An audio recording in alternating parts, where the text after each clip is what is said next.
안녕하세요, 오만가족 여러분. 크리스찬 유튜버 정승일입니다. 한 주간 새로움으로 행복하게 잘 지내고 계셨는지요? 오늘도 아낌없이 우리에게 주신 하늘 양식, 사도행전 11장 19절로 26절 말씀 함께 받으러 가시지요. 그때 스데반의 일로 일어난 환난으로 말미암아 흩어진 자들이 베니게와 구브로와 안디옥까지 이르러 유대인에게만 말씀을 전하는데, 그 중에 구브로와 구레네 몇 사람이 안디옥에 이르러 헬라인에게도 말하여 주 예수를 전파하니 주의 손이 그들과 함께 하심에 수많은 사람들이 믿고 주께 돌아오더라.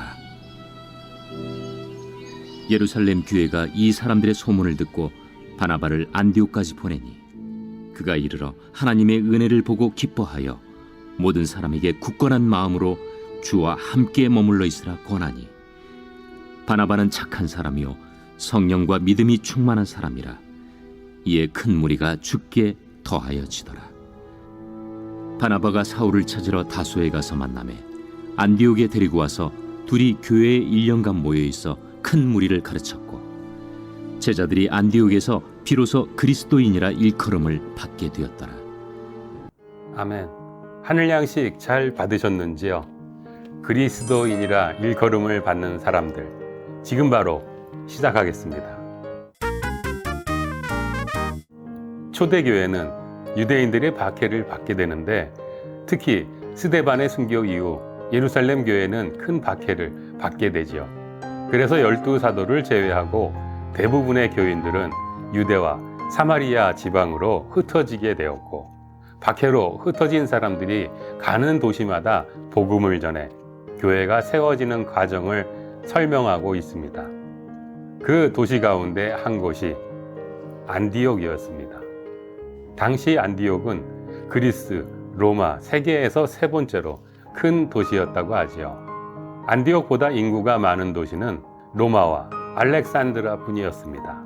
수리아 지방의 행정도시로서 정치적으로도 중요한 도시였지만 해안에 있는 도시였기 때문에 수출입에서도 중요한 역할을 하는 상업 도시이기도 했습니다. 자연스럽게 다양한 국적과 민족이 모여 살게 된 이 도시에 어느 날 그동안 없었던 모임에 관한 이야기가 돌기 시작하지요.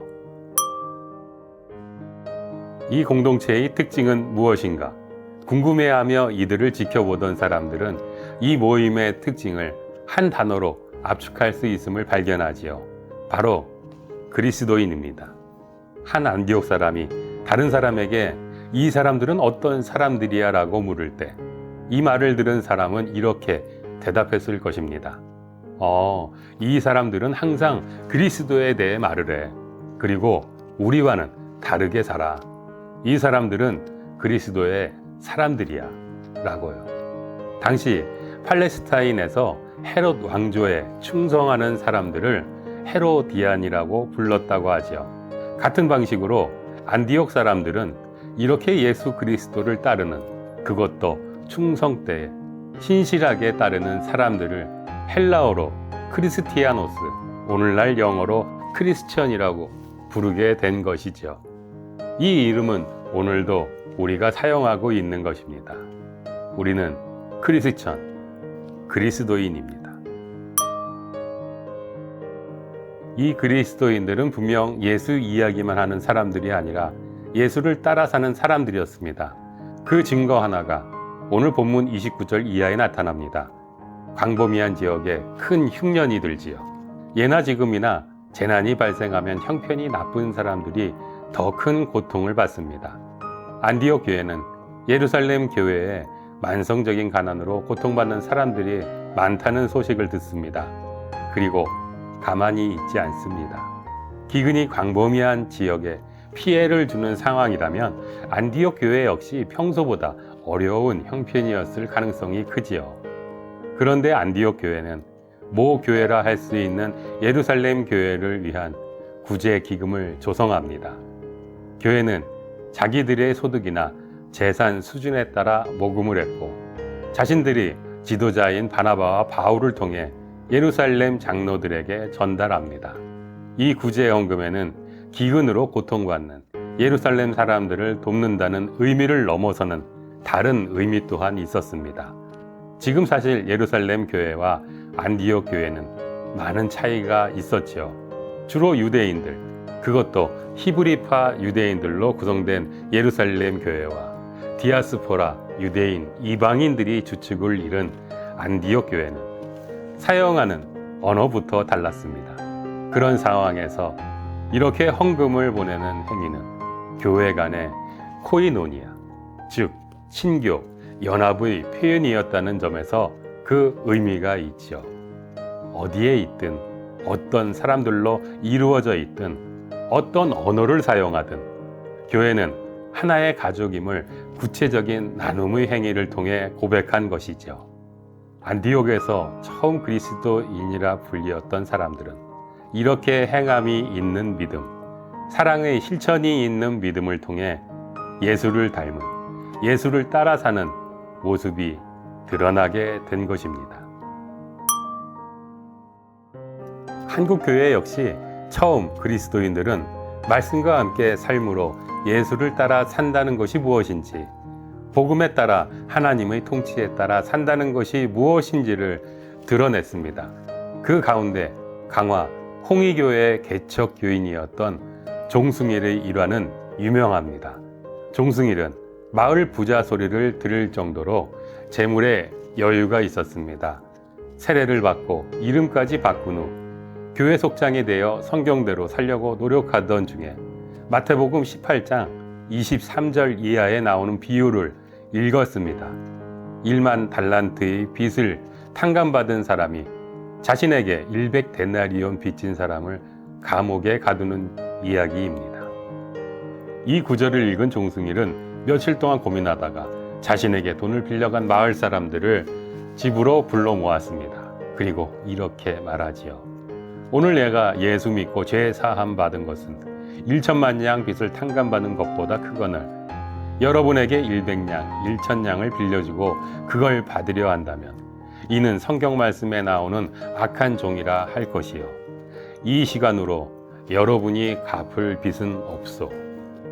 그는 빈 문서를 꺼내 사람들 앞에서 불태워 없앴습니다. 행여나 빚 독촉을 받는 것이 아닌가 하는 두려운 마음으로 왔던 마을 사람들은 감격의 눈물을 흘렸습니다. 요즘 없는 빚도 있다고 우겨서 남의 돈을 빼앗는 세상인데 어찌하여 예수교 믿는 사람들은 자기 돈까지 버려가면서 남을 도우니 참 갸륵한 일이다. 1900년 4월에 있었던 일이었죠. 이 사건을 계기로 홍의 마을의 복음화는 급속하게 이루어지게 됩니다. 이후 종승일은 부자 청년에 대한 말씀인 마태복음 19장 16절로 30절 말씀을 읽은 후 자신의 재산을 모두 처분해 마을의 가난한 사람들에게 나눠주고 남은 것을 교회에 기부하지요. 그리고 부인과 함께 고향을 떠나 가난한 전도자가 되어 남이 가지 않는 강화 남부 길상면으로 가서 전도해 길직, 길촌, 온수, 선두, 덕진 등지에 교회를 설립할 수 있었습니다. 그리고 성모도 주문도 영종도 같이 교통이 불편한 섬들을 찾아다니며 전도하고 목회를 합니다. 1917년 종승일은 감리교회에서 목사 안수를 받고 강화 남쪽 주문도 진촌 교회에 부임합니다. 이 교회에는 아버지의 빚을 물려받아 그 빚을 갚으려고 아무리 일을 해도 갚을 능력이 없던 교인이 있었습니다. 채권자 형제도 같은 교회 교인들이었죠. 어느 날 그 가난한 교인이 종승일 목사와 같은 문정의 교인들을 집으로 초청해서 고백합니다. 여러 어르신, 아버님께서 남기신 빚을 갚기 위해 8년 동안 애썼지만 16원밖에 모으지 못했습니다. 이런 식이라면 제가 죽기 전에 빚을 다 갚지 못하게 될 뿐더러 빚 때문에 도무지 제 마음이 편치 못해 기도도 할 수 없으니 어찌하면 좋겠습니까? 대화의 끝에 채권자 가운데 동생 박순병이 말합니다. 형님, 오늘 이 자리에 이 문제가 나온 것도 하나님의 뜻인 듯합니다. 형님은 그 돈을 받지 않아도 사는 데는 지장이 없지 않습니까? 받아야겠다는 형님 마음과 갚아야겠다는 저 사람의 근심이 서로 다르니 어찌 합심 기도가 되겠습니까? 기도할 때 서로 꺼리낌이 없어야 하나님께서도 기뻐하시지 않겠습니까? 그러자 형 박두병 역시 기꺼이 동의합니다. 이 사건을 계기로 중운도 사람들 역시 그리스도인들을 보는 눈이 달라졌습니다. 오래지 않아 당시 섬 주민 전체 181호 중에 134호가 교회에 나오게 되었으니 주민의 75%가 교인이 된 것입니다. 처음 그리스도인이라는 호칭을 들은 안디옥 교회나 우리나라에서 처음 그리스도인들이 된 사람들이나 같은 원리로 살았던 것이죠. 그들은 예수를 안 다음에는 예수를 따라 살았습니다. 손해를 보면서도 예수의 가르침을 따랐습니다.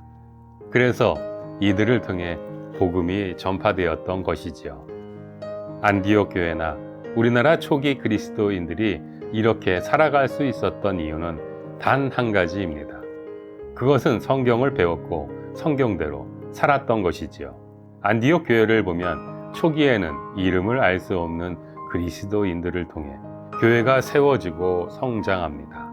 이 소식을 들은 예루살렘 교회는 바나바를 파견합니다. 이 사람의 헌신을 통해 더 많은 사람이 교회에 모입니다. 그런데 바나바가 갑자기 교회를 비우지요. 그는 사울을 찾아 안디옥으로 데려옵니다. 왜 교회가 성장하고 자신이 지도자인데 다른 지도자를 찾아오기 위해 그렇게 애를 썼을까요? 교회를 가르치기 위해서였죠. 자기 혼자로는 제대로 교인들을 가르치고 훈련하는 데 한계가 있으니까 바울을 찾아와서 1년 동안 집중적으로 함께 교인들을 가르친 것입니다. 그리스도인들은 저절로 은혜만으로 만들어지는 것이 아니죠. 은혜에 반응해서 은총의 수단에 따라 빚어져야만 합니다. 그 은총의 수단 가운데 가장 중요한 것이 하나님의 말씀, 성경이지요. 그리스도인들은 성경의 사람들입니다. 성경을 통해 예수가 어떤 분이신지를 알고 그 예수에 따라 살아가는 사람들, 그러면서 예수를 닮아가는 사람들입니다. 우리가 정말 예수 정신에 따라, 예수를 따라 살아갈 때 우리는 예수를 믿고 예수를 알아야 합니다. 예수가 어떤 분이십니까? 요한복음 14장에서 예수께서 직접 선언하셨습니다. 내가 곧 길이요 진리요 생명이니 나로 말미암지 않고는 아버지께로 올 자가 없느니라. 사랑하는 여러분, 예수가 길이요 진리요 생명임을 믿게 되시기를 소망합니다. 예수는 단순히 길을 가르쳐주는 분이 아니십니다. 그분이 길이십니다. 그분을 따라 살면 진정한 구원이 있습니다. 그분을 따라 사는 사람들을 통해 이 세상에 하나님의 통치가 확장되고, 그러면 이 세상은 공의와 사랑으로 가득한 곳이 되어갑니다. 예수가 진짜 길이라고 믿으며 그 길을 함께 걸어가는 우리 모두가 되기를 주님의 이름으로 당신을 축복합니다. 주님과 동행하시는 한 주간의 삶이 되시길 소망하고 기도합니다. 다음 주에 만나 뵐 때까지 건강하시고 행복하십시오. 오늘의 만나는 오늘도 한 손엔 사랑, 한 손에 복음을 들고 세상을 향해 나아갑니다.